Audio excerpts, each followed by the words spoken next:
당신은 언제부터 사람이 아니라 유령처럼 살고 있었나요? 아침에 눈을 떠도 저녁에 잠들어도 모든 것이 그저 습관일 뿐인 살. 오늘 이야기의 주인공 윤혜진은 5해 동안 그렇게 살아왔습니다. 음악을 가르치던 선생님이었지만 이제 그녀의 삶에는 노래가 없습니다. 남편은 떠났고 딸은 멀어졌고 남은 건 텅 빈 집과 침묵뿐이었습니다. 그런 그녀가 정동진으로 향합니다. 그곳에서 그녀는 다시 숨쉬는 법을 배우게 될까요? 아니면 더 깊은 어둠 속으로 걸어 들어가게 될까요? 윤혜진의 하루는 언제나 같은 시간에 시작되었습니다. 새벽 5시 30분. 알람이 울리기 전에 눈이 떠지는 습관은 남편이 살아있을 때부터였습니다. 하지만 이제 그 시간에 일어나야 할 이유는 없었습니다. 아침밥을 차려줄 사람도 출근길을 배웅할 사람도 없었으니까요. 그래도 혜진은 침대에서 일어났습니다. 부엌으로 향하는 복도는 여전히 어두웠고 거실의 소파는 먼지가 살짝 쌓여 있었습니다. 창문 너머로 보이는 아파트 단지의 불빛들은 하나둘 꺼지고 있었습니다. 세상은 잠에서 깨어나고 있었지만 혜진의 세상은 여전히 잠들어 있었습니다. 커피포트에 물을 받고 인스턴트 커피 한 스푼을 떠서 컵에 넣었습니다. 뜨거운 물을 부으면서도 혜진의 표정은 변하지 않았습니다. 무표정이라기보다는 감정을 느끼는 기능 자체가 멈춰버린 얼굴이었습니다. 오늘도 이렇게 하루가 시작되는구나. 혼잣말은 목소리 없이 입술만 움직였습니다. 혜진은 한때 음악을 가르치는 선생님이었습니다. 중학교 음악실에서 학생들에게 피아노를 치고 합창을 지도하고 때로는 노래를 불러주며 웃던 사람이었습니다. 학생들은 그녀를 윤쌤이라고 불렀고 동료 교사들은 그녀의 밝은 에너지를 좋아했습니다. 하지만 그건 10년 전의 일입니다. 남편 강민수가 세상을 떠난 뒤 혜진은 학교를 그만두었습니다. 명목상으로는 가족 돌봄 휴직 후 명예퇴직이었지만 사실은 도망이었습니다. 아이들 앞에서 웃을 수 없었고 피아노 앞에 앉을 수도 없었습니다. 음악은 그녀에게 너무 많은 것을 상기시켰습니다. 민수와 처음 만난 대학 축제, 무대, 결혼식에서 함께 불렀던 노래, 딸 수아가 태어났을 때 자장가로 불렀던 멜로디, 그 모든 것이 이제는 칼날처럼 가슴을 찔렀습니다. 그래서 혜진은 노래를 멈췄습니다. 피아노 뚜껑을 덮었고 악보를 서랍 깊숙이 넣었고 라디오에서 음악이 흘러나오면 채널을 돌렸습니다. 이 이야기가 마음에 와닿으신다면 구독과 좋아요 부탁드립니다. 여러분의 작은 응원이 더 좋은 이야기를 만드는 힘이 됩니다. 오전 9시 혜진은 창가에 앉아 바깥을 내다보고 있었습니다. 아파트 단지 놀이터에서는 아이들이 뛰어놀고 있었고 젊은 엄마들이 벤치에 앉아 수다를 떨고 있었습니다. 웃음소리가 멀리서 들려왔지만 혜진에게는 다른 세상의 소리 같았습니다. 그때 현관문이 열리는 소리가 들렸습니다. 혜진아, 나야. 큰 목소리와 함께 들어온 사람은 친구 김미선이었습니다. 미선은 혜진의 대학 동기이자 지난 20년을 함께한 유일한 친구였습니다. 결혼 후에도 남편이 떠난 후에도 미선은 한 달에 한 번씩 혜진의 집을 찾아왔습니다. 또 이렇게 앉아만 있었어? 미선은 혜진의 어깨를 툭 치며 소파에 털썩 앉았습니다. 커피 한 잔 줘. 올라오는 길에 숨차서 죽는 줄 알았어. 혜진은 천천히 일어나 부엌으로 향했습니다. 그녀의 움직임은 느렸지만 미선은 재촉하지 않았습니다. 이미 익숙한 풍경이었으니까요. 혜진아. 미선이 조심스럽게 말을 꺼냈습니다. 이번 주말에 나랑 여행 가자. 강원도. 혜진은 커피잔을 미선 앞에 내려놓으며 고개를 저었습니다. 난 괜찮아. 너 혼자 다녀와. 괜찮은 게 아니잖아. 넌 벌써 5해를 이렇게 살았어. 집에만 박혀서. 미선의 목소리에는 걱정과 답답함이 섞여 있었습니다. 수아는? 수아도 걱정하더라. 엄마가 아무것도 안 한다고. 혜진의 손이 잠깐 멈췄습니다. 딸 수아는 작년에 결혼해서 부산으로 내려갔습니다. 가끔 전화가 오면 밝은 목소리로 안부를 물었지만 혜진은 늘 짧게 답했습니다. 엄마 괜찮아.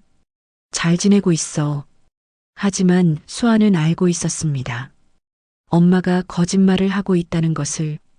집에 갈 때마다 냉장고는 텅 비어 있었고 엄마는 몸무게가 줄어 있었으니까요. 혜진아, 제발. 미선이 혜진의 손을 잡았습니다. 살아있는 사람처럼 좀 살아. 바다 가자.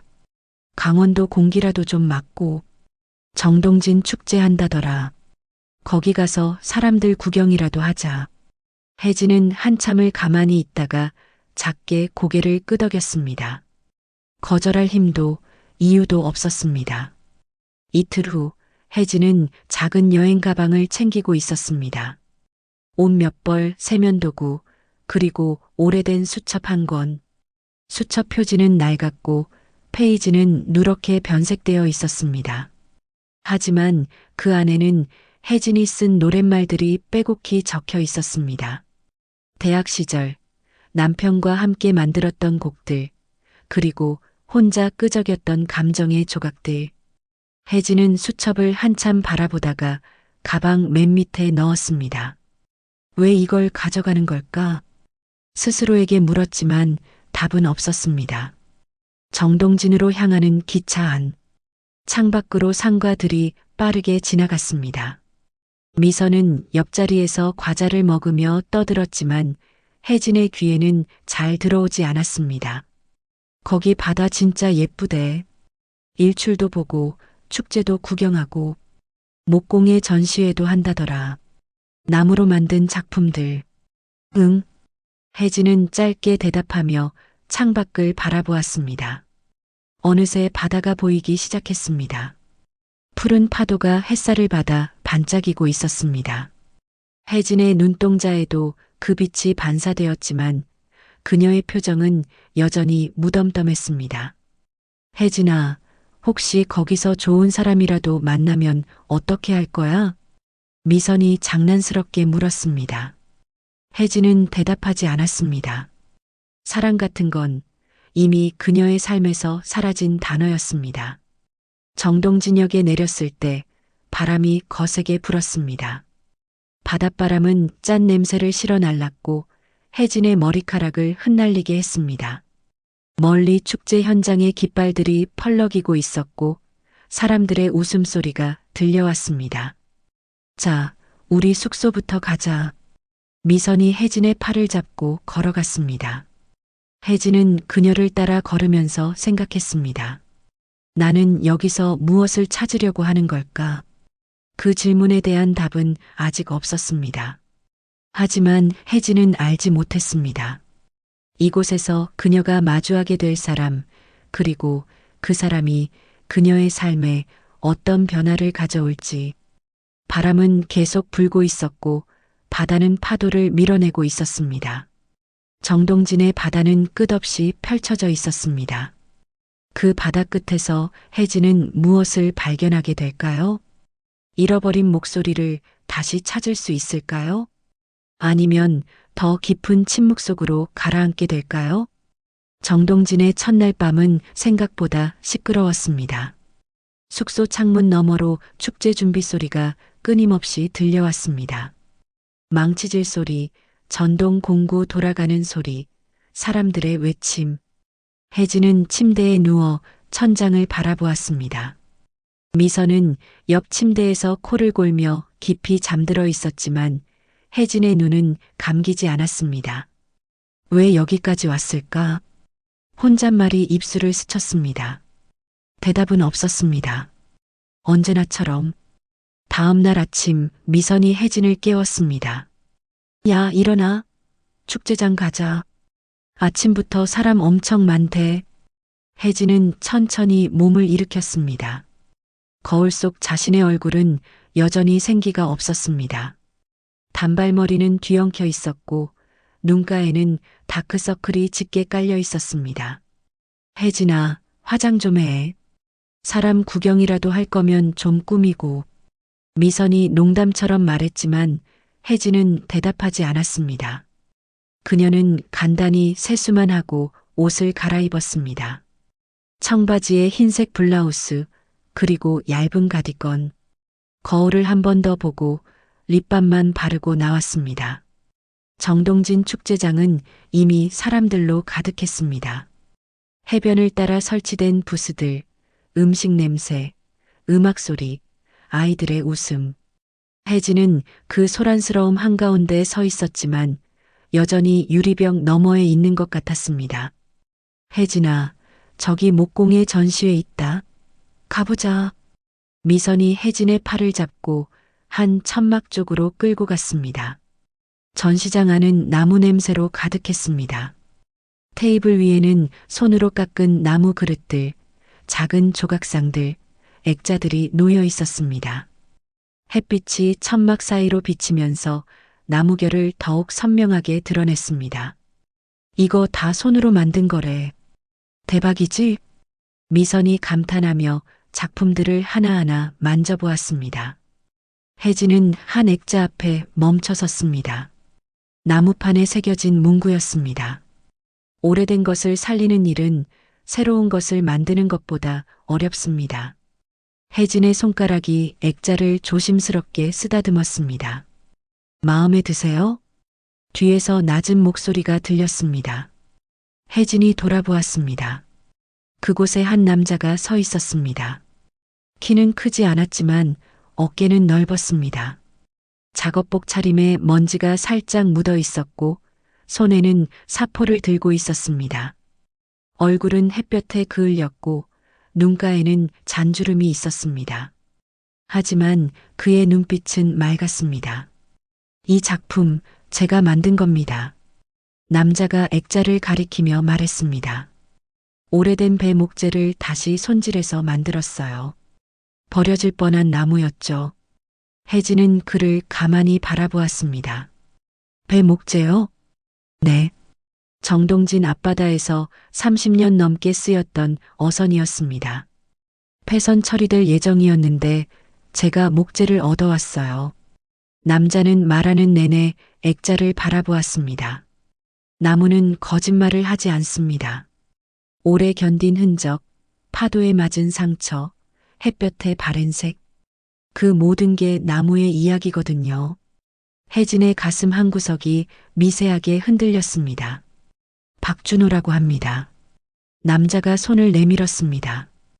혜진은 잠시 망설이다가 그의 손을 잡았습니다. 윤혜진입니다. 악수는 짧았지만 준호의 손은 거칠면서도 따뜻했습니다. 미선이 옆에서 끼어들었습니다. 우와, 진짜 멋지다. 이거 얼마예요? 팔려고 만든 건 아니고요. 전시용입니다. 준호가 웃으며 대답했습니다. 하지만 마음에 드시면 드릴 수 있어요. 어차피 작업실에 쌓여만 있을 작품이니까. 정말요? 혜진아, 이거 받자. 미선이 신이 나서 말했지만 혜진은 고개를 저었습니다. 괜찮습니다. 구경만 할게요. 준호는 아쉬운 표정을 짓지 않았습니다. 대신 조용히 고개를 끄덕였습니다. 그럼 천천히 둘러보세요. 궁금한 거 있으면 언제든 물어보시고요. 그는 다시 작업대 쪽으로 돌아갔습니다. 혜진과 미선은 전시장을 나왔습니다. 혜진아, 저 남자 괜찮지 않아? 목소리도 좋고 뭔가 진중한 느낌? 미선이 팔꿈치로 혜진을 쿡쿡 찌르며 웃었습니다. 그냥 친절한 사람이었어. 야, 근데 너 표정이 살짝 풀렸더라. 나 봤어. 혜진은 대답하지 않았습니다. 하지만 사실이었습니다. 준호와 대화하는 동안 자신도 모르게 얼굴 근육이 움직였던 것 같았습니다. 오후가 되자 미선은 다른 부스들을 구경하러 갔고 혜진은 혼자 바닷가를 걸었습니다. 파도 소리가 귓가를 채웠습니다. 발밑으로 밀려오는 물거품, 멀리 보이는 수평선, 하늘을 나는 갈매기들. 혜진은 모래사장에 앉았습니다. 바람이 불었고 머리카락이 얼굴을 스쳤습니다. 민수야. 그녀는 작게 남편의 이름을 불렀습니다. 나 여기까지 왔어. 근데 뭘 해야 할지 모르겠어. 대답은 없었습니다. 파도 소리만 계속 들렸습니다. 그때였습니다. 혼자 계세요? 뒤에서 익숙한 목소리가 들렸습니다. 혜진이 돌아보니 박준호가 서 있었습니다. 손에는 나무 조각과 칼을 들고 있었습니다. 산책 중이었어요. 혜진이 짧게 대답했습니다. 저도 작업 끝나고 바람 쐬러 나왔습니다. 여기 앉아도 될까요? 혜진은 잠시 망설이다가 고개를 끄덕였습니다. 준호는 혜진 옆에 조심스럽게 앉았습니다. 그리고 손에 들고 있던 나무 조각을 깎기 시작했습니다. 뭘 만드시는 거예요? 혜진이 물었습니다. 아직 모릅니다. 나무를 깎다 보면 형태가 나와요. 억지로 만들려고 하면 부러지거든요. 준호의 손은 능숙하게 움직였습니다.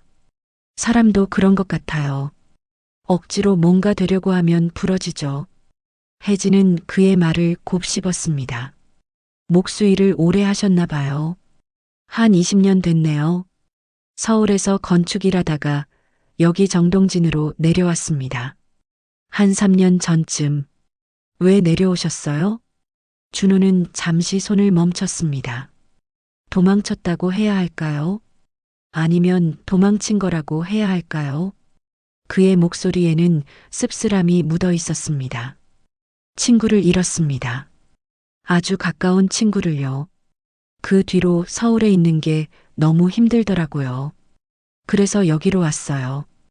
혜진의 심장이 조금 빨리 뛰었습니다. 저도 비슷해요. 준호가 혜진을 바라보았습니다. 남편을 잃었어요. 5해 전에. 준호는 고개를 끄덕였습니다. 힘드셨겠습니다. 아직도 힘들어요.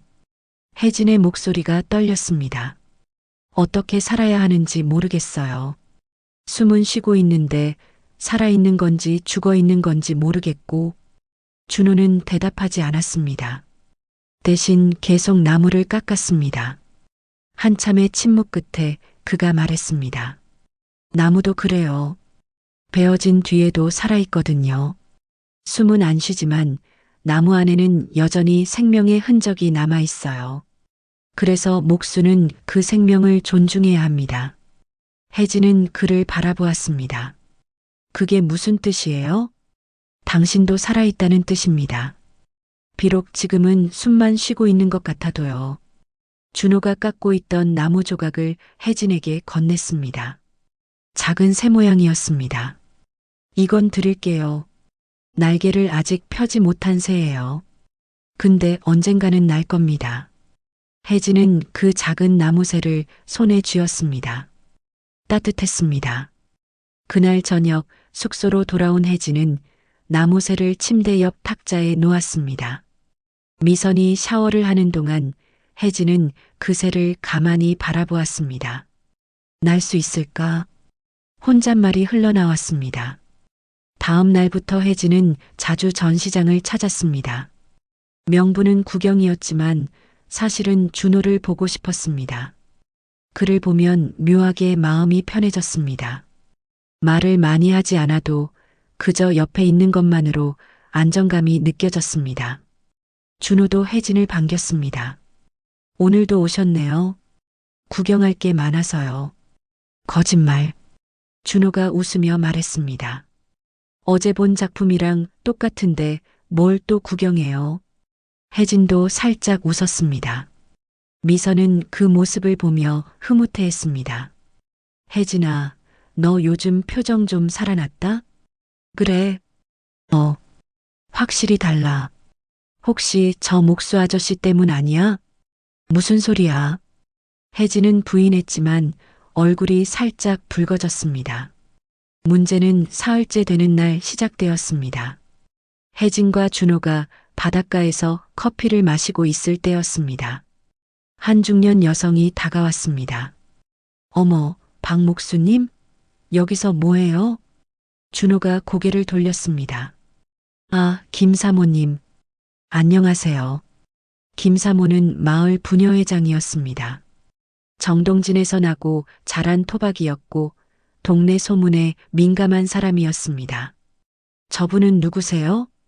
김사모가 혜진을 훑어보며 물었습니다. 서울에서 오신 분입니다. 축제 구경 오셨어요. 아, 그래요? 근데 둘이 참 가까워 보이네요. 김사모의 목소리에는 탐색하는 뉘앙스가 있었습니다. 혜진은 불편함을 느꼈습니다. 그냥 알게 된 사이예요. 그래요? 뭐, 요즘 세상이 그렇긴 하죠. 박목수님도 혼자 사시니까 외로우실 테고. 김사모는 의미심장한 웃음을 지으며 자리를 떴습니다. 준호가 미안한 표정으로 말했습니다. 죄송합니다. 여기 동네가 좀 좁아서. 괜찮아요. 혜진은 괜찮지 않았지만 그렇게 말했습니다. 그날 밤 미선이 심각한 표정으로 말했습니다. 혜진아, 오늘 숙소 주인 아줌마한테 들었는데. 뭘? 마을 사람들이 너랑 그 목수 아저씨 이야기하더래. 서울서 온 여자가 혼자 사는 남자한테 들러붙는다고. 혜진의 얼굴이 굳었습니다. 뭐? 아줌마 말로는 부녀회에서 벌써 소문 쫙 퍼졌대. 너 과부라는 것도 알더라. 혜진은 숨이 막혔습니다. 내가 뭘 잘못했는데? 잘못한 거 없어. 근데 시골 동네가 그렇잖아. 특히 혼자 사는 남자 여자가 자주 보이면 금방 소문나. 혜진은 침대에 주저앉았습니다. 나 그냥 편한 사람이었을 뿐인데. 나도 알아. 근데 세상은 그렇게 안 봐. 특히 우리 같은 나이 여자들은 더. 미선이 혜진의 어깨를 감싸 안았습니다. 너 괜찮아? 상처받았어? 혜진은 대답하지 못했습니다. 가슴이 아팠습니다. 분노보다는 서러움이었습니다. 나는 그냥 살아보려고 했을 뿐인데. 다음 날 혜진은 전시장에 가지 않았습니다. 준호가 메시지를 보냈습니다. 오늘은 안 오시나요? 혜진은 답장하지 않았습니다. 미선이 걱정스럽게 물었습니다. 혜진아, 그냥 무시하고 만나면 안 돼? 남 신경 쓸 거 없잖아. 난 자신이 없어. 혜진의 목소리는 떨렸습니다. 사람들 시선, 소문, 그리고 준호 씨한테도 미안해. 내 때문에 그 사람도 불편할 텐데. 그 사람 의견은 들어봤어? 아니. 그럼 확인은 해봐야지. 미선의 말이 맞았습니다. 혜진은 저녁 무렵 전시장으로 향했습니다. 준호는 작업대에서 나무를 깎고 있었습니다. 오셨네요. 준호가 반갑게 웃었습니다. 혜진은 그 웃음이 괴로웠습니다. 저 죄송해요. 왜요? 제 때문에 소문 나셨죠? 준호는 깎던 손을 멈췄습니다. 아, 그거요. 신경 안 써도 됩니다. 근데 저는 신경 쓰여요. 혜진의 목소리가 높아졌습니다. 저는 이제 막 숨 쉬려고 하는 사람이에요. 근데 또 이런 일이 생기면 저 다시 무너질 것 같아요. 준호가 천천히 다가왔습니다. 혜진 씨, 전준호 씨한테 의지하고 싶지 않아요. 그게 맞는 건지도 모르겠고 제 감정인지 외로움인지도 헷갈려요. 그래서 그냥 여기까지만 하고 싶어요. 준호는 한참을 혜진을 바라보았습니다. 그리고 조용히 말했습니다. 알겠습니다. 당신이 원한다면 그렇게 하겠습니다. 혜진은 눈물이 날 것 같았지만 참았습니다. 감사했어요. 정말로. 그녀는 돌아서서 걸었습니다. 준호는 그녀를 붙잡지 않았습니다. 숙소로 돌아온 혜진은 침대에 누웠습니다. 탁자 위에 나무새가 보였습니다. 날 수 있을 거라고 했잖아. 혜진은 새를 손에 쥐고 눈을 감았습니다. 가슴이 아팠습니다. 준호를 만나면서 느꼈던 따뜻함, 그리고 지금 느끼는 공허함. 나는 도대체 뭘 원하는 걸까? 그 질문의 답은 아직 없었습니다. 하지만 한 가지는 확실했습니다. 혜진은 변하고 있었습니다. 아주 천천히, 아주 조금씩. 그리고 그 변화는 두려웠지만 동시에 간절했습니다. 혜진은 3일 동안 숙소 밖으로 나가지 않았습니다. 창밖으로 축제 소리가 들려왔지만 그녀는 침대에 누워 천장만 바라보았습니다. 손에는 준호가 준 나무새가 쥐어져 있었습니다. 미선이 걱정스럽게 물었습니다. 혜진아, 밥이라도 먹어. 어제도 안 먹었잖아. 배 안 고파? 그래도 먹어야지. 몸 상하면 어떡해. 혜진은 대답하지 않았습니다. 미선은 한숨을 쉬었습니다. 친구의 이런 모습을 보는 게 처음이 아니었지만 여전히 힘들었습니다. 혜진아, 내가 뭘 잘못한 것도 아닌데 왜 이래? 잘못한 게 아니라는 걸 알아. 근데 마음이 그렇게 안 돼. 혜진의 목소리는 지쳐 있었습니다. 사람들이 뭐라고 하든 상관없어야 하는데 자꾸 신경 쓰여. 그리고 준호 씨한테도 미안하고 내가 그 사람 인생을 복잡하게 만든 것 같아. 미선이 침대 옆에 앉았습니다. 너 그 사람 좋아하는 거 아니야? 혜진은 고개를 돌렸습니다. 모르겠어. 좋아하는 건지 의지하고 싶은 건지 아니면 그냥 외로워서 누구든 붙잡고 싶은 건지 그게 다 사랑 아닐까? 사랑이라고 하기엔 너무 겁나. 민수 떠난 지 겨우 5해밖에 안 됐는데 내가 다른 사람한테 마음을 준다는 게 죄책감이 들어. 미선은 혜진의 손을 잡았습니다. 민수 오빠가 살아있었으면 뭐라고 했을 것 같아? 혜진은 눈을 감았습니다. 남편의 얼굴이 떠올랐습니다. 늘 웃던 얼굴, 따뜻하던 목소리. 살라고 했을 거야. 행복하라고. 그럼 됐잖아. 근데 그게 쉽지 않아. 사흘째 되는 날 저녁 혜진은 마침내 밖으로 나왔습니다. 축제는 막바지에 접어들고 있었습니다. 사람들은 여전히 붐볐지만 부스들은 하나둘 철거 준비를 하고 있었습니다. 혜진은 천천히 바닷가로 걸어갔습니다.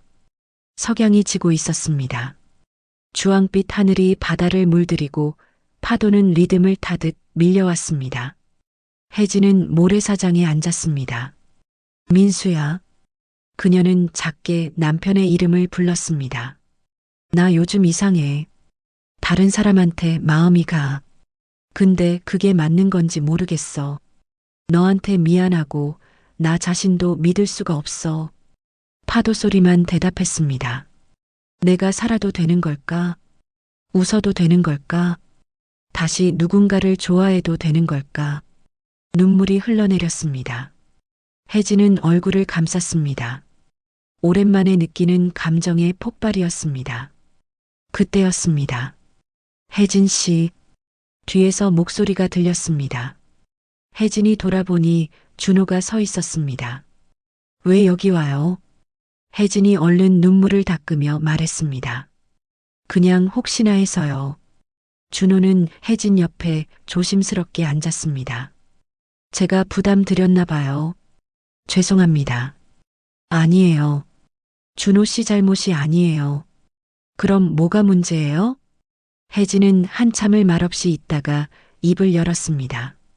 제가 문제예요. 제 마음이 문제인 거예요. 어떤 마음? 준호 씨를 보면 편해요. 처음으로 숨 쉴 수 있을 것 같아요. 근데 동시에 무서워요. 이게 진짜 감정인지 아니면 외로움이 만든 착각인지 모르겠어요. 그리고 남편한테 미안해요. 준호는 고개를 끄덕였습니다. 저도 그래요. 혜진이 그를 바라보았습니다. 뭐가요? 제가 혜진 씨를 처음 봤을 때 마음이 움직였어요. 오랜만에 느끼는 감정이었죠. 근데 동시에 죄책감이 들었어요. 왜요? 준호는 잠시 망설이다가 말했습니다. 혜진 씨 남편분 제 친구였습니다.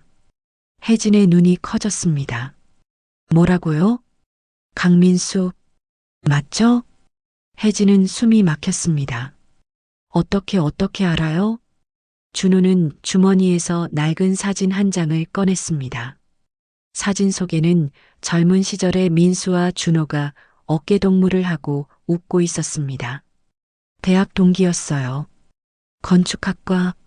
졸업 후에도 자주 만났죠. 민수 형이 혜진 씨 이야기 많이 했어요. 음악 선생님이라고, 노래 잘한다고, 자기 인생의 빛이라고. 혜진의 손이 떨렸습니다. 그럼 처음부터 알고 있었던 거예요? 내가 누군지? 네. 왜 말 안 했어요? 준호는 고개를 숙였습니다. 말하면 당신이 저를 어떻게 볼지 몰라서요. 불쌍해서 친절한 거라고, 책임감 때문이라고 오해할까봐. 혜진은 일어섰습니다. 그럼 지금은 뭐예요? 지금 말하는 건 뭐예요? 진실이에요. 진실? 진실이 이렇게 늦게 나와요? 혜진의 목소리가 높아졌습니다.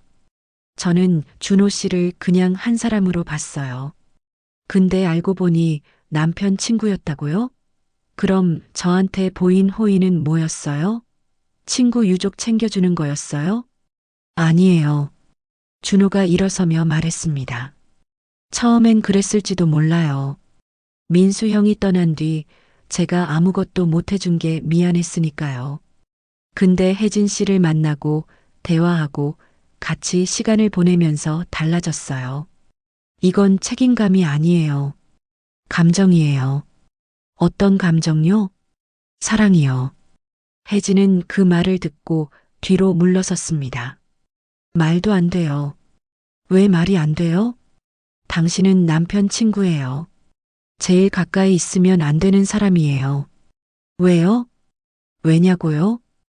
혜진의 목소리가 떨렸습니다. 당신을 보면 민수가 생각나잖아요. 당신한테 마음을 준다는 게 민수를 배신하는 것 같잖아요. 준호는 한 걸음 다가왔습니다. 민수 형은 떠났어요. 그리고 형이 바랐던 건 혜진 씨가 행복하게 사는 거예요. 그걸 어떻게 알아요? 형이 죽기 전에 저한테 말했어요. 혜진의 눈에서 눈물이 흘러내렸습니다. 뭐라고요? 병원에서 마지막으로 만났을 때 형이 제 손을 잡고 말했어요. 혜진이를 부탁한다고. 혼자 남겨지면 무너질 거라고. 누군가 옆에 있어줬으면 좋겠다고. 혜진은 주저앉았습니다. 그러니까 당신은 유언을 지킨 거예요? 그게 다예요? 처음엔 그랬어요. 근데 지금은 아니에요. 준호가 무릎을 꿇고 혜진과 눈높이를 맞췄습니다. 지금은 진짜로 당신을 좋아해요. 당신 웃는 모습 보고 싶고, 당신이 행복했으면 좋겠고, 당신 옆에 있고 싶어요. 이게 책임감 때문이라고 생각하세요? 혜진은 대답하지 못했습니다. 한참의 침묵이 흘렀습니다. 파도 소리만 계속 들렸습니다. 혜진이 먼저 입을 열었습니다. 전 아직 준비가 안 됐어요. 알아요. 사랑이 뭔지도 모르겠어요. 이게 진짜 감정인지, 외로움인지, 아니면 과거에 대한 집착인지. 천천히 알아가면 돼요. 준호 씨는 그렇게 기다릴 수 있어요? 준호가 고개를 끄덕였습니다. 기다릴 수 있어요. 평생이라도. 혜진은 그의 눈을 바라보았습니다. 진심이 보였습니다. 미안해요. 저 때문에 힘드실 텐데. 괜찮아요. 준호가 일어서며 손을 내밀었습니다. 일단 일어나세요. 모래 다 묻었어요. 혜진은 그의 손을 잡고 일어섰습니다. 그날 밤 숙소로 돌아온 혜진은 미선에게 모든 것을 말했습니다. 뭐? 민수 오빠 친구라고? 미선이 놀라며 소리쳤습니다. 그럼 처음부터 알고 접근한 거 아니야? 이거 완전 드라마잖아. 근데 거짓말은 아닌 것 같아. 혜진아, 정신 차려.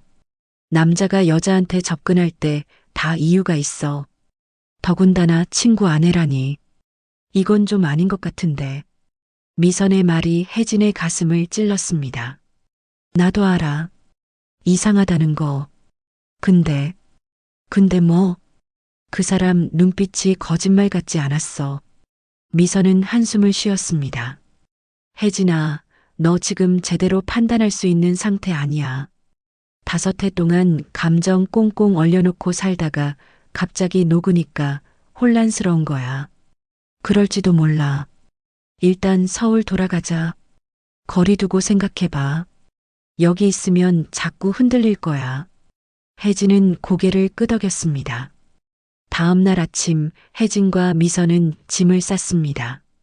축제는 끝났고 정동진은 다시 조용해지고 있었습니다.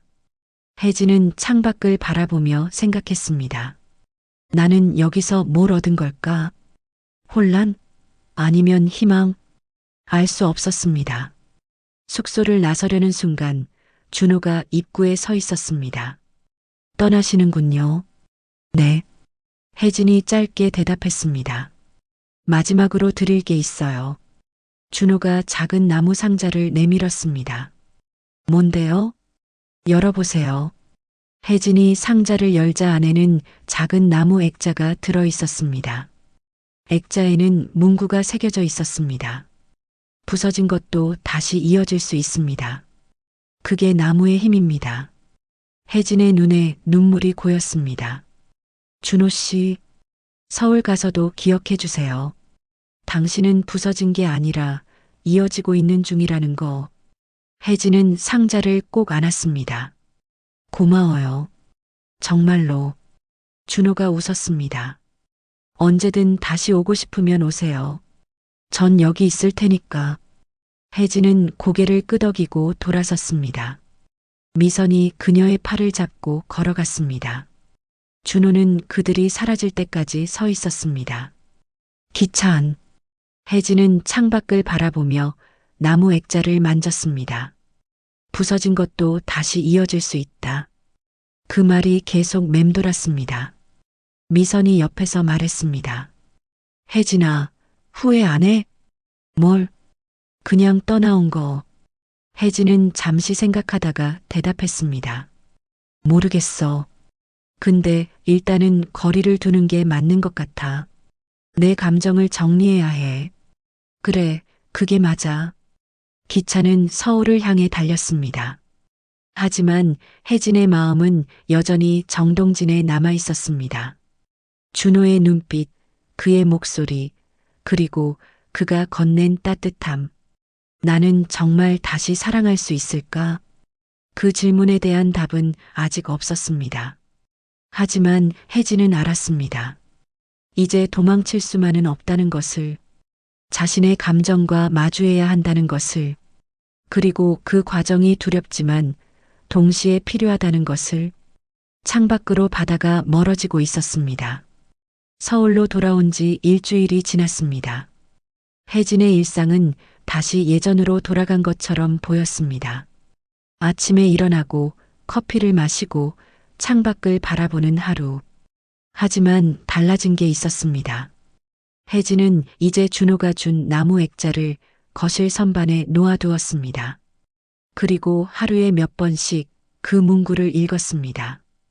부서진 것도 다시 이어질 수 있습니다.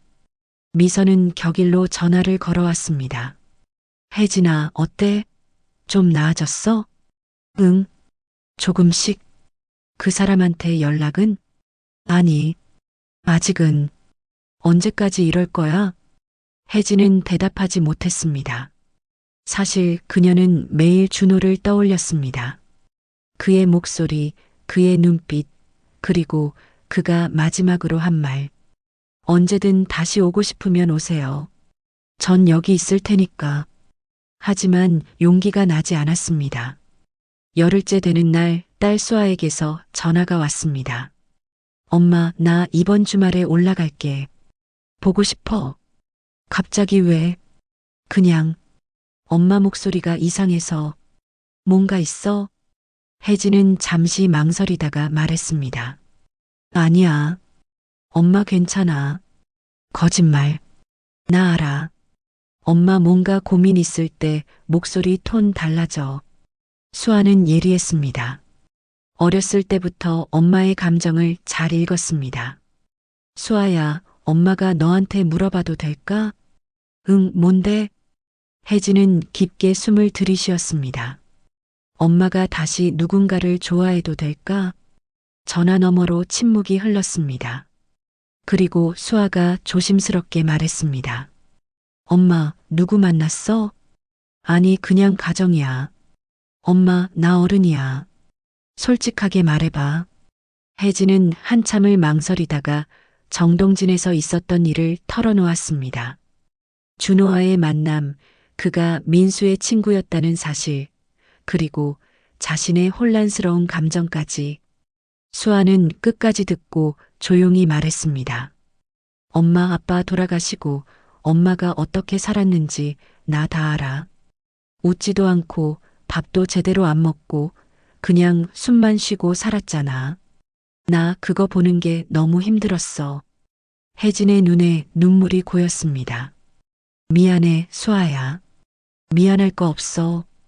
근데 엄마, 이제 좀 살아줘. 진짜로.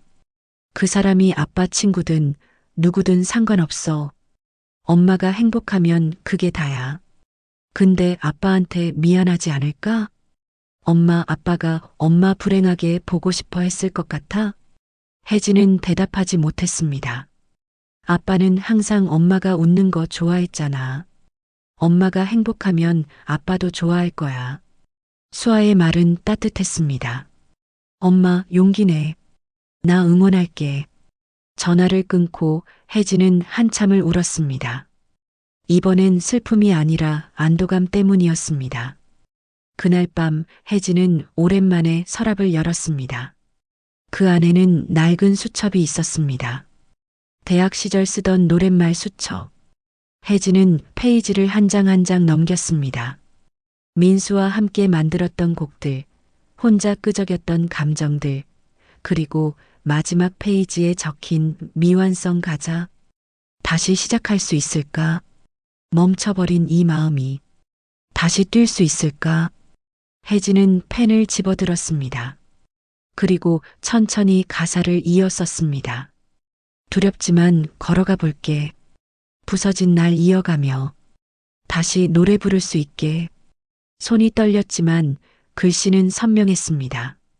혜진은 오랜만에 피아노 앞에 앉았습니다.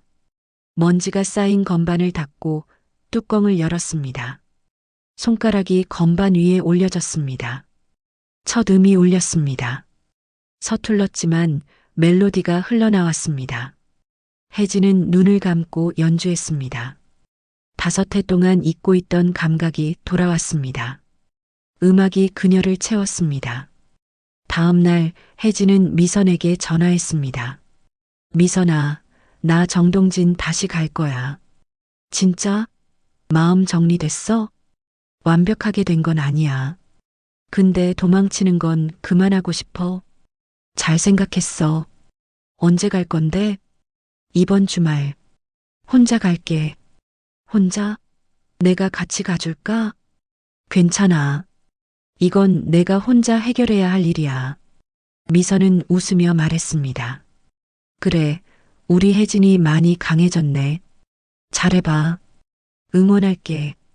금요일 저녁 혜진은 다시 정동진행 기차에 올랐습니다. 이번에는 혼자였습니다. 창밖으로 어둠이 깔리고 있었고 기차는 덜컹거리며 달렸습니다. 혜진은 가방 속 나무 액자를 꺼내 만졌습니다. 괜찮아. 나는 할 수 있어. 스스로에게 되뇌었습니다. 정동진역에 도착한 건 밤 9시였습니다. 축제가 끝난 뒤라 역은 한산했습니다. 혜진은 숙소에 짐을 풀고 준호에게 메시지를 보냈습니다. 저 혜진이에요. 정동진에 왔어요. 내일 뵐 수 있을까요? 답장은 금방 왔습니다. 네. 어디서 만날까요? 전시장에서 만나요. 오전 10시. 알겠습니다. 기다릴게요. 혜진은 핸드폰을 내려놓고 창밖을 바라보았습니다. 바다는 어둠 속에서도 파도 소리를 내고 있었습니다. 내일 뭐라고 말해야 하지? 연습을 해봤지만 적당한 말이 떠오르지 않았습니다. 그냥 마음을 전하면 되는 걸까요? 다음 날 아침 혜진은 일찍 일어났습니다. 거울 앞에 서서 자신을 바라보았습니다. 단발머리를 정리하고 옅은 화장을 했습니다. 흰색 블라우스에 청바지 그리고 가디건. 평범한 차림이었지만 표정은 달랐습니다. 더 이상 무표정이 아니었습니다. 눈빛에는 결심이 담겨 있었습니다. 전시장으로 가는 길. 혜진의 심장은 빠르게 뛰었습니다.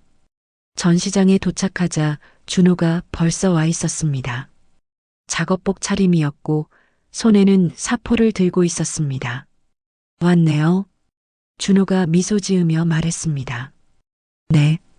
혜진이 다가갔습니다. 두 사람은 잠시 서로를 바라보았습니다. 준호가 먼저 입을 열었습니다. 서울에서 어떻게 지냈어요? 많이 생각했어요. 준호 씨에 대해서, 그리고 저 자신에 대해서. 결론은? 혜진은 깊게 숨을 들이쉬었습니다. 전 아직도 두려워요. 다시 사랑한다는 게, 민수를 보내준다는 게 무섭고 슬퍼요. 준호는 고개를 끄덕였습니다. 하지만 동시에 깨달았어요. 뭐요? 사랑은 배신이 아니라는 것. 민수를 잊는 게 아니라 민수와 함께한 시간을 소중히 간직하면서도 앞으로 나아갈 수 있다는 것. 혜진의 목소리는 떨렸지만 단호했습니다. 그리고 준호 씨, 당신이 민수의 친구였다는 게 처음엔 배신처럼 느껴졌어요.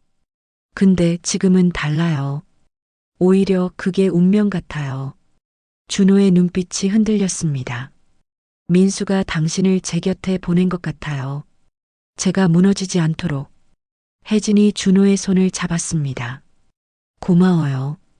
기다려줘서, 그리고 진심을 보여줘서. 준호도 그녀의 손을 꼭 잡았습니다. 저야말로 고마워요. 다시 와줘서. 두 사람은 한참을 손을 잡고 서 있었습니다. 바람이 불었고 바다 냄새가 스며들었습니다. 혜진은 처음으로 웃었습니다. 진짜 웃음이었습니다. 준호 씨, 천천히 가도 될까요? 당연하죠. 불안해하고 때로는 후퇴해도 괜찮을까요? 얼마든지요. 그럼 같이 걸어가요. 천천히. 준호가 웃으며 대답했습니다. 네. 함께 걸어가요. 그날 오후 혜진은 바닷가에 앉아 다시 노랫말을 썼습니다. 부서진 마음 이어가며 천천히 걸어가네 두렵지만 손을 잡고 다시 노래 부르네. 준호는 옆에서 조용히 나무를 깎고 있었습니다. 말은 없었지만 그 침묵은 편안했습니다. 혜진은 고개를 들어 하늘을 바라보았습니다. 구름이 천천히 흘러가고 있었습니다. 민수야. 그녀는 마음속으로 남편에게 말했습니다. 나 이제 괜찮을 것 같아. 당신 보내주고 나도 다시 살아볼게. 고마웠어. 사랑했어. 바람이 대답하듯 불어왔습니다. 혜진은 눈을 감고 그 바람을 느꼈습니다. 그리고 천천히 눈을 떴습니다. 세상은 여전히 아름다웠습니다. 그녀는 다시 살아갈 준비가 되어 있었습니다. 한 달이 흘렀습니다. 혜진은 주말마다 정동진을 찾았습니다. 금요일 저녁 기차를 타고 내려가면 준호가 역에서 기다리고 있었습니다. 왔네요. 응, 왔어. 이제 두 사람의 인사는 자연스러워졌습니다. 어색함 대신 편안함이, 긴장 대신 안정감이 자리 잡았습니다. 토요일 오전, 혜진과 준호는 함께 바닷가를 걸었습니다. 오늘은 뭐 할까요? 준호가 물었습니다. 나무 깎는 거 배워볼까? 전에 한번 해보고 싶다고 생각했어. 정말요? 그럼 작업실로 가요. 준호의 작업실은 바다가 보이는 작은 공방이었습니다. 창문으로 들어오는 햇살, 나무 냄새, 그리고 정갈하게 정리된 도구들. 여기 앉으세요. 준호가 의자를 내주었습니다. 혜진은 앉아서 나무 조각을 손에 쥐었습니다. 이걸 어떻게 하는 건데? 일단 나무를 느껴보세요. 결을 따라 손을 움직이면서 준호가 그녀의 손을 잡고 나무 위를 천천히 쓰다듬었습니다. 나무는 거짓말을 안 해요. 힘을 주면 부러지고 존중하면 형태를 드러내죠. 혜진은 나무의 촉감을 느꼈습니다. 거칠지만 따뜻했습니다. 이제 칼을 잡아보세요. 준호가 그녀에게 작은 조각칼을 건넸습니다. 혜진은 조심스럽게 나무를 깎기 시작했습니다. 서툴렀지만 조금씩 형태가 나왔습니다. 잘하네요. 아니야, 엉망이야. 아니에요. 처음 치고는 정말 잘해요. 준호가 웃으며 말했습니다. 혜진도 따라 웃었습니다. 이런 평범한 순간들이 그녀에게는 선물 같았습니다. 오후가 되자 두 사람은 다시 바닷가로 나왔습니다. 혜진은 모래사장에 앉아 바다를 바라보았습니다. 준호 씨, 네, 고마워요. 갑자기 왜요? 그냥 기다려줘서, 재촉하지 않아서, 그리고 이렇게 편안하게 해줘서. 준호가 그녀 옆에 앉았습니다. 저야말로 고마워요. 다시 와줘서. 두 사람은 한참을 말없이 바다를 바라보았습니다. 파도 소리만 계속 들렸습니다. 혜진이 먼저 입을 열었습니다. 나 요즘 다시 노래해요. 정말요? 응. 처음엔 손도 안 대던 피아노를 다시 치게 됐어. 그리고 노랫말도 쓰고. 어떤 노래예요? 다시 시작하는 사람의 노래. 부서졌지만 이어가는 사람의 노래. 준호가 미소 지었습니다. 듣고 싶네요. 언젠가 들려줄게. 완성되면. 기다릴게요. 어느 주말 딸 수아가 정동진으로 내려왔습니다. 혜진은 긴장했습니다. 준호 씨, 우리 딸이 오늘 와요. 아, 그래요? 긴장되네요. 나도. 오후 2시 수아가 역에 도착했습니다. 혜진과 준호가 함께 마중을 나갔습니다. 엄마. 수아가 혜진에게 달려와 안겼습니다. 우리 딸 잘 왔어. 혜진이 딸을 꼭 안았습니다.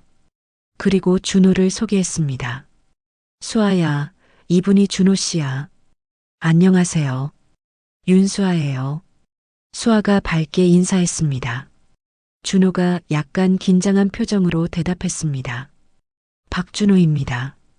만나서 반갑습니다. 엄마한테 많이 들었어요. 목수 일하신다고? 네, 그렇습니다. 멋지네요. 저 나무 좋아하는데 작업실 구경해도 될까요? 물론이죠. 작업실로 향하는 길. 수아가 혜진의 팔을 끼고 속삭였습니다. 엄마, 좋은 사람 같아. 눈빛이 진심이야. 혜진은 딸의 말에 안도했습니다. 그렇지? 응. 엄마가 행복해 보여서 나도 좋아. 수아의 말은 혜진에게 큰 위안이 되었습니다. 작업실에서 수아는 준호에게 여러 가지를 물었습니다. 이 작품은 뭐예요? 패선에서 가져온 나무로 만든 액자예요. 우와, 진짜 예쁘다. 근데 왜 버려진 나무를 쓰세요? 준호가 잠시 생각하더니 대답했습니다. 버려진 것도 가치가 있다고 생각해서요. 오래된 것, 상처 입은 것도 다시 아름다워질 수 있으니까요. 수아가 엄마를 바라보며 미소 지었습니다. 엄마한테 딱 맞는 말이네요. 혜진은 얼굴이 붉어졌습니다. 준호도 약간 당황한 표정이었습니다. 수아는 웃으며 말했습니다. 두 분 보기 좋아요. 진짜로. 저녁 식사 자리. 세 사람은 해변 근처 작은 식당에 앉았습니다. 수아가 먼저 입을 열었습니다. 준호 씨, 제가 하나만 물어봐도 될까요? 네, 물어보세요. 우리 엄마 잘 부탁드려요. 준호가 진지한 표정으로 대답했습니다. 최선을 다하겠습니다. 최선이 아니라 전부요. 수아가 웃으며 말했습니다. 우리 엄마 정말 좋은 사람이거든요. 5해 동안 혼자 너무 외로웠을 거예요. 이제는 행복했으면 좋겠어요. 준호가 고개를 끄덕였습니다. 저도 그렇게 하고 싶습니다. 혜진은 딸과 준호를 번갈아 바라보며 눈시울이 뜨거워졌습니다. 수아가 돌아간 다음 날, 혜진은 준호에게 말했습니다. 수아가 너무 좋아하더라. 저도 좋은 딸이라고 느꼈어요. 준호 씨, 나 이제 확신해요. 뭐요? 당신과 함께하고 싶다는 거. 준호의 눈빛이 흔들렸습니다. 혜진 씨, 천천히 갈 거예요. 서두르지 않을 거예요. 근데 함께 가고 싶어요. 준호가 그녀의 손을 잡았습니다. 저도 그래요. 당신과 함께 걷고 싶어요. 평생. 두 사람은 포옹했습니다. 오랜 시간 서로를 꼭 안았습니다. 그로부터 석 달 뒤, 정동진에서 작은 음악회가 열렸습니다. 혜진이 처음으로 무대에 섰습니다. 마이크 앞에 선 그녀의 손은 떨렸지만 표정은 단호했습니다. 안녕하세요. 저는 윤혜진이라고 합니다. 관객들이 박수를 쳤습니다. 오늘 부를 노래는 제가 직접 만든 곡입니다. 제목은 다시 나의 노래예요. 혜진은 깊게 숨을 들이쉬고 노래를 시작했습니다. 멈춰버린 내 마음이 다시 뛰기 시작했죠. 부서진 날 이어가며 천천히 걸어가요. 두렵지만 손을 잡고 다시 노래 부르네. 이건 끝이 아닌 시작. 나의 노래예요. 목소리는 떨렸지만 진심이 담겨 있었습니다. 노래가 끝나자 관객들이 기립박수를 보냈습니다. 혜진은 눈물을 흘리며 웃었습니다. 무대 아래에서 준호가 환하게 웃으며 박수를 치고 있었습니다. 공연이 끝나고 두 사람은 다시 바닷가를 걸었습니다. 잘했어요. 준호가 말했습니다. 떨렸어. 목소리도 많이 흔들렸고, 그래도 진심이 전해졌어요. 혜진이 준호를 바라보았습니다. 고마워요. 당신 덕분에 다시 노래할 수 있었어요. 아니에요. 혜진 씨가 스스로 한 거예요. 아니야. 당신이 없었으면 못했을 거야. 준호가 그녀를 안았습니다. 우리 함께 한 거예요. 두 사람은 한참을 그렇게 서 있었습니다. 석양이 지고 있었습니다. 하늘은 주황빛으로 물들었고 바다는 황금빛으로 반짝였습니다. 혜진은 준호의 손을 잡고 말했습니다. 나 이제 괜찮을 것 같아. 뭐가요? 살아가는 거, 다시 사랑하는 거, 그리고 행복해지는 거. 준호가 웃으며 대답했습니다. 당신은 이미 그렇게 하고 있어요. 혜진도 웃었습니다. 진짜 웃음이었습니다. 민수야. 그녀는 마음속으로 남편에게 인사했습니다. 고마웠어. 사랑했어. 그리고 이제 잘 살게. 당신도 편히 쉬어. 바람이 불어왔습니다. 따뜻한 바람이었습니다. 혜진은 그 바람 속에서 남편의 축복을 느꼈습니다. 몇 년 뒤, 혜진과 준호는 정동진에 작은 공방을 열었습니다. 나무 공예와 음악이 함께하는 곳이었습니다. 혜진은 주말마다 작은 음악 교실을 열었고, 준호는 사람들에게 나무를 가르쳤습니다. 선생님, 이 나무 어떻게 깎아요? 한 학생이 물었습니다. 혜진이 웃으며 대답했습니다. 천천히 조심스럽게 나무의 마음을 느끼면서. 학생은 고개를 끄덕이며 다시 나무를 깎기 시작했습니다. 저녁이 되자 혜진과 준호는 바닷가에 앉았습니다. 행복해요? 준호가 물었습니다. 응, 너무. 저도요. 두 사람은 손을 잡고 석양을 바라보았습니다. 혜진은 생각했습니다. 인생은 끝이 아니었구나. 새로운 시작이었구나. 그리고 그녀는 다시 노래를 불렀습니다. 작게 준호만 들을 수 있도록. 준호가 함께 흥얼거렸습니다. 두 사람의 노래는 바람을 타고 바다로 퍼져나갔습니다. 그리고 파도는 그 노래에 답하듯 리듬을 타며 밀려왔습니다. 혜진의 피아노 위에는 여전히 준호가 준 나무새가 놓여 있습니다. 이제 그 새는 날개를 펴고 있습니다. 그리고 액자에 새겨진 문구, 부서진 것도 다시 이어질 수 있습니다. 혜진은 매일 그 문구를 읽으며 감사합니다. 다시 살 수 있게 해준 모든 것에, 사랑에, 용기에, 그리고 시간에. 인생은 때로 잔인하지만 동시에 아름답습니다. 끝인 줄 알았던 곳에서 다시 시작할 수 있으니까요. 그리고 혜진은 이제 압니다. 노래는 멈추지 않는다는 것을, 다만 잠시 쉬어갈 뿐이라는 것을. 끝은 언제나 새로운 시작입니다. 이 이야기가 마음에 드셨다면 구독과 좋아요 부탁드립니다. 여러분의 응원이 더 좋은 이야기를 만드는 힘이 됩니다. 감사합니다.